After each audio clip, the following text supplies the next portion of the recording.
Breathe with me for a moment. Breathe in and out. Breathe in and out. While you're breathing, your eyes are still closed. While you're breathing in and out, I wonder, is your breathing out moment a little like giving up? Are you sinking into that breath? Does your whole body collapse in on itself? Almost like the act of exhaling is a resignation before the onslaught of the world. Maybe it's not. Maybe as you are breathing in and out right now, you're taking shallow, small, barely adequate breaths into your body. Are you getting air deep into your body? Are you okay going deep into your body, or is that an abyss we dare not stare into for fear of what you've buried there? While you continue breathing in and out, what is creaking in your body, protesting its pain? Do you feel the years of abuse in your knees, your shoulder, that one spot in your lower back that radiates down through your legs? Do you feel shortness of breath or a stitch in your neck? Is your body speaking its unheard, untended sonnets, the malaise of all your yesterdays? Do you answer your body as you're breathing in and out? Now, with your eyes still closed, raise your awareness up to your not quite brain, the periphery of your thought, that subconscious layer of your being which is fed by our thinking and perceiving, yet unbridled by what you intend to think about. Here, this wasteland is traveled by hyena-like packs of self-doubt. Here stalk the predators of your own well-being, your doubts, your fears that prey on our contentment in this unconscious, wandering wasteland. Or are they demons? Are the demons here, great and small, messing up the strong man's house? Are they legion? Do you know them well, in the way of one whose eye contact you have avoided for decades? All these things, these hyenas and demons of destruction, the scars of our spent youth, haunting daydreams of uncontrollable diagnoses and the consequences of the world's uncaring, as we breathe in and out, they haunt us. Some of them are the makings of this day, some of the season of our life, and some of them are well-worn companions. There is a cacophonous congregation wandering this wasteland, the abyss of our being. Do you hear them?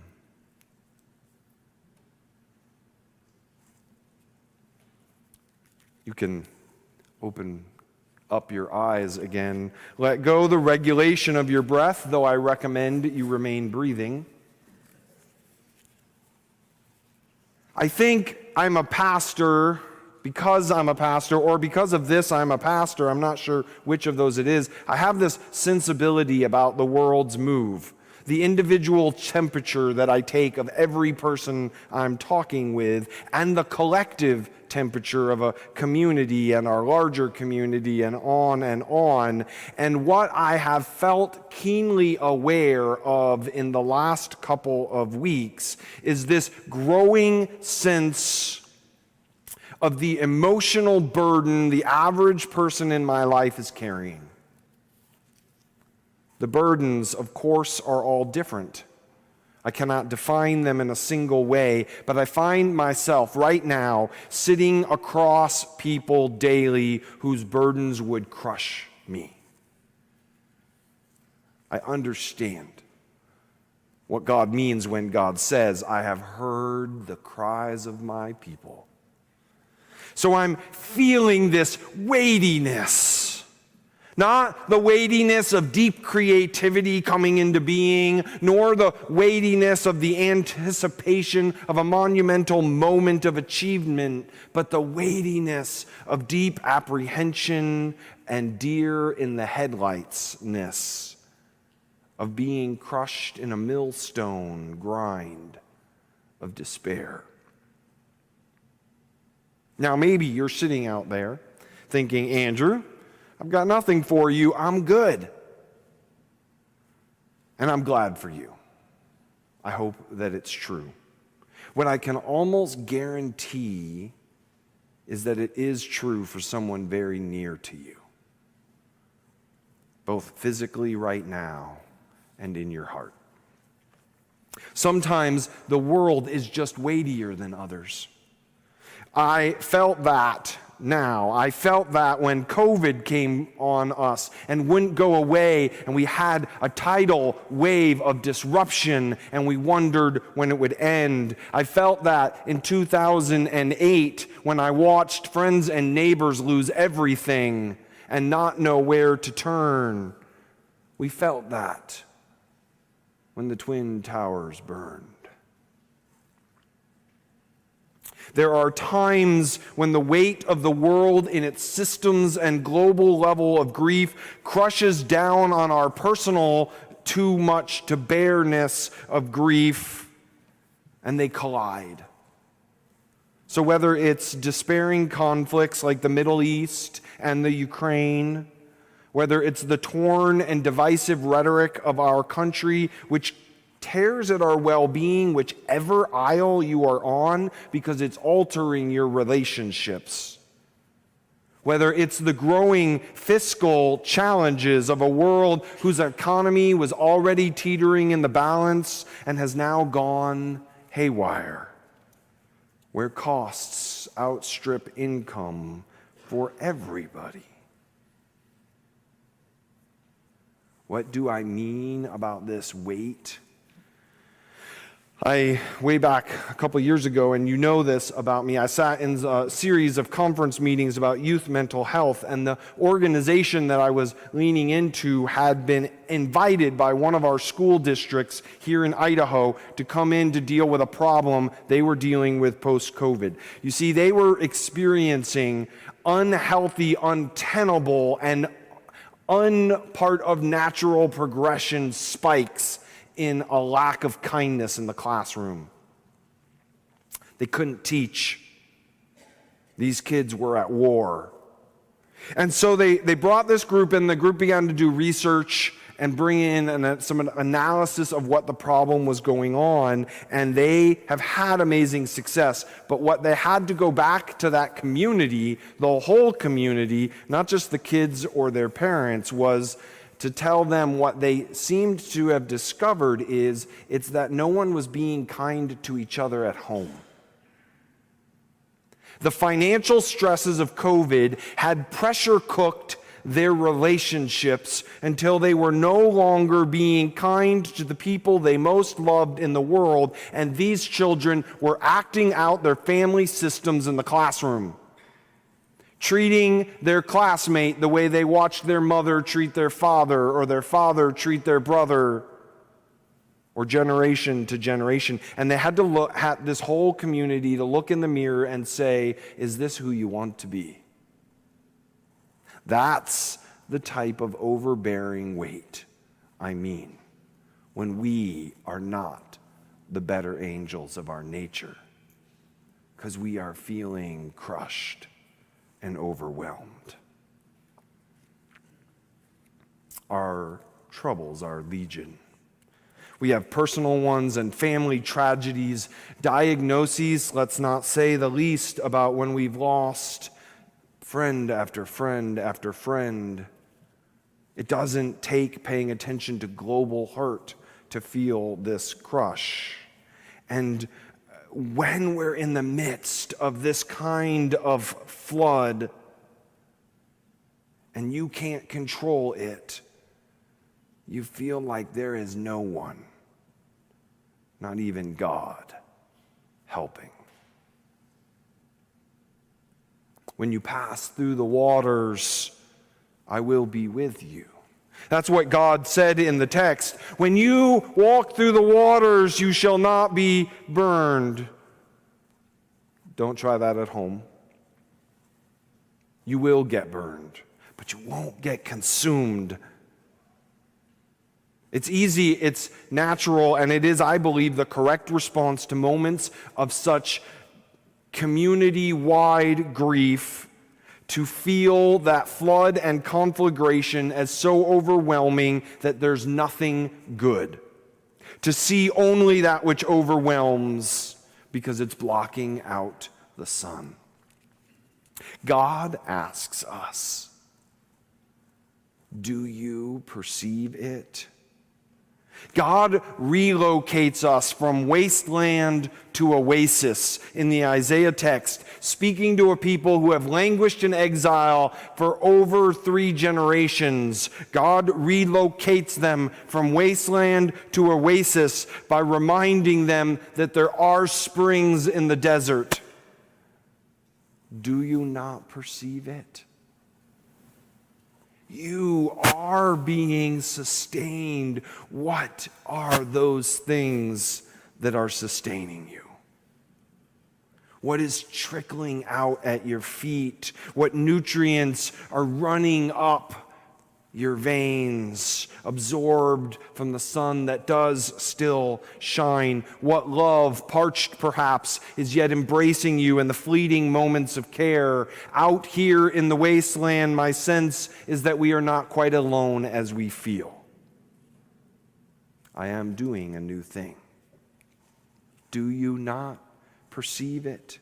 Not just do you see it, not just do you taste it, but will you accept it? Are you willing to trust it? We know the wasteland. Do we know the spring? We know the flood waters. Have we leaned up against to the ark? We have felt the burn, but will we accept the balm of Gilead? We are still here, not alone, and God is here with us. Okay, sounds good. Is God really, though? Is God really good? Is God really loving? Is God really acting? 6 days before the Passover, the text tells us Jesus had come to Bethany. We know something of that household. I shared it with you before. These are not disciples or opponents, they're friends.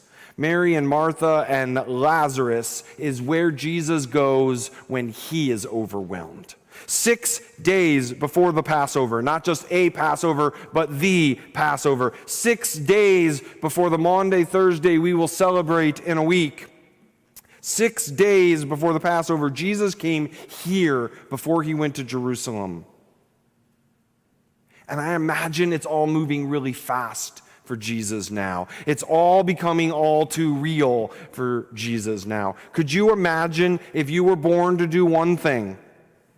And Jesus did a lot more than one thing. But if you knew there was one thing you really came to do, and that was looming, and that was death,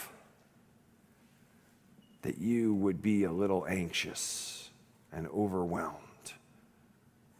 And so he chose to go to Mary and Martha.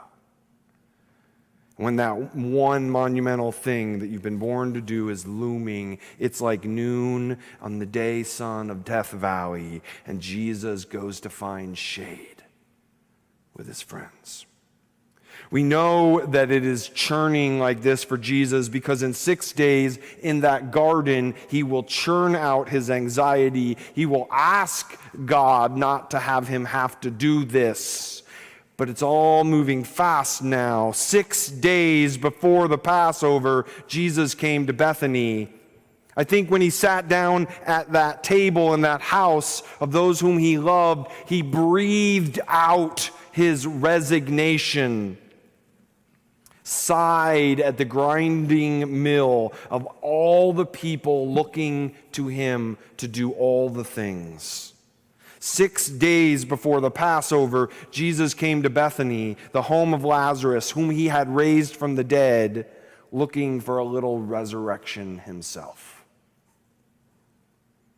I imagine he wants a break from Peter's questions, from Judas's antagonisms, from Simon's zealousness, from the Pharisees' testing and the sages' prodding, and Herod's mixture of jealousy and fear and death threats. I have to imagine that Jesus wants to get away from all of that, feeling overwhelmed by all of that, and in 6 days, it's all going to come to a head. And so he breathes out his resignation as he slinks into a chair at that table, and Mary knew what she had to do. Mary gathered up the jar of costly Himalayan perfume, and she broke it open, and she poured it out on his feet.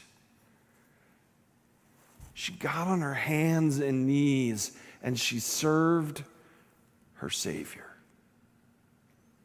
because it's what he needed.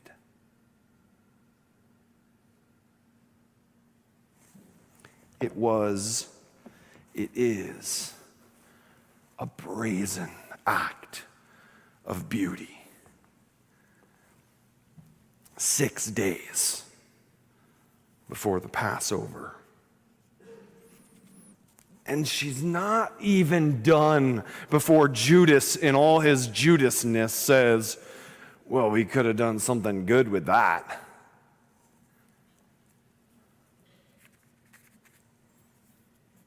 We could have.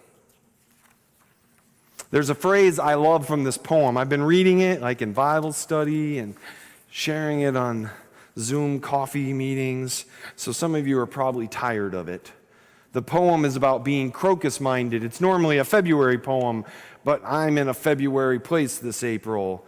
And there's this phrase of it that I love. It's talking about how crocuses knife up through still frozen ground. And here's the line: because they believe in spring and they have something emphatic to say about it. 6 days before the Passover, Mary believed in something and had something emphatic to say about it. So she poured out this lavish beauty on this one who needed to be reminded that there was beauty in this world, and that's why we're doing what we're doing. That beauty exists even when you're overwhelmed. It exists in the flood, and it exists in the conflagration, and I will be with you. When you pass through those flames, you will not be consumed. I will ransom myself for you because you are precious, far more precious than perfume to me. And I love you. I love you. God's brazen act of beauty is the affirmation in the wasteland that you are not alone, that God will give God's life for you, and that we will give our lives for each other. Through water and flame and millstone are plentiful. Our brazen acts of beauty, while finite and ephemeral, are more than equal to the overwhelming despair, because we believe in spring, and we have something emphatic to say about it. 6 days before the Passover, I love you. You are not alone. And I am pouring out my life in lavish love on you, with you, for you. Do you not perceive it? In this world of flood and fire, when the hyenas draw close and the demons seem legion, when you think to yourself with all the power of Job, why me? When the hard-heartedness of Jonah comes upon you, when the fleeing to the wilderness of Elijah sends you to the wasteland to die, remember you are not alone. Allow God's lavish love to bathe your feet and cling to your soul. Hold it softly at the center of your being. Perceive it, receive it, and go and do likewise. Brazen acts of beauty is how we put the hyenas to bed and find the sleep we've been craving. Amen.